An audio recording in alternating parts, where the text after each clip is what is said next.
চলে এলাম ফুরোমনের পার্ট 2 নিয়ে। আর প্রথম পার্টে তো দেখলেনি আপনারা যে আমাদের কত কষ্ট হয়েছে। আজকে এলাম দ্বিতীয় পার্ট নিয়ে।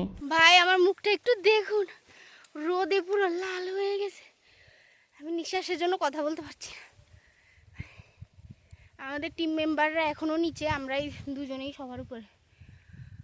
খুব হাঁপিয়ে গেছি ভাই, তার মধ্যে এত গরম। আমরা আছি এখন রাঙামাটি ফুরোমন ফুরোমন পাহাড়ে। আবার উপরে উঠে দেখা হবে। মুখের অবস্থা কি।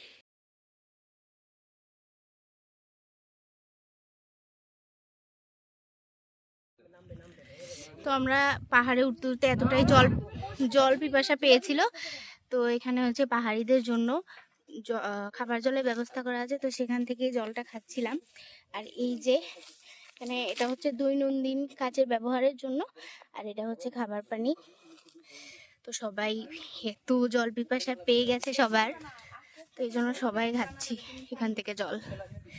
আর ওই যে দূরে হচ্ছে কাপ্তাই লেক দেখা যাচ্ছে, দেখুন কত বড় এরিয়া।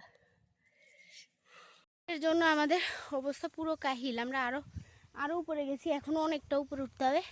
তাই এই যে কাঁচা আম খাচ্ছি, পাহাড়ি কাঁচা আম। এগুলো কিন্তু আমরা গাছ থেকে ছিঁড়িনি, গাছের নিচ থেকে কুড়িয়ে খাচ্ছি। তো ভালোই লাগছে রোদের মধ্যে এই কাঁচা আম খেতে।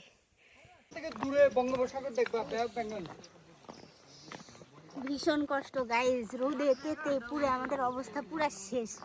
এখন আমাদের টিম মেম্বাররা পিছনে, আর আমরা হেঁটে যাচ্ছি। এখনো নাকি আমরা উপরে উঠতে পারি নাই। অবস্থা দেখুন, পাহাড়ে উঠতে উঠতে এদের অবস্থাটা একটু দেখুন। ওই যে কাপ্তাই লেক। আমরা পাহাড় থেকে সংগ্রহ করলাম সজনে ডাঁটা গাছের ডাল, যেটা এখানে খুবই অ্যাভেলেবেল। আর আমাদের হচ্ছে টিম মেম্বারদের অবস্থাটা একটু দেখুন, সবাই খুব ক্লান্ত পরিশ্রান্ত, মানে যত ধরনের নয়তান্ত আছে সব কিছু। তো এর নেক্সট পার্টে দেখাবো যে উপর থেকে, মানে ফুরোমনের উপর থেকে রাঙামাটি শহর ঠিক কেমন দেখতে। সবাই ভালো থাকবেন, টাটা।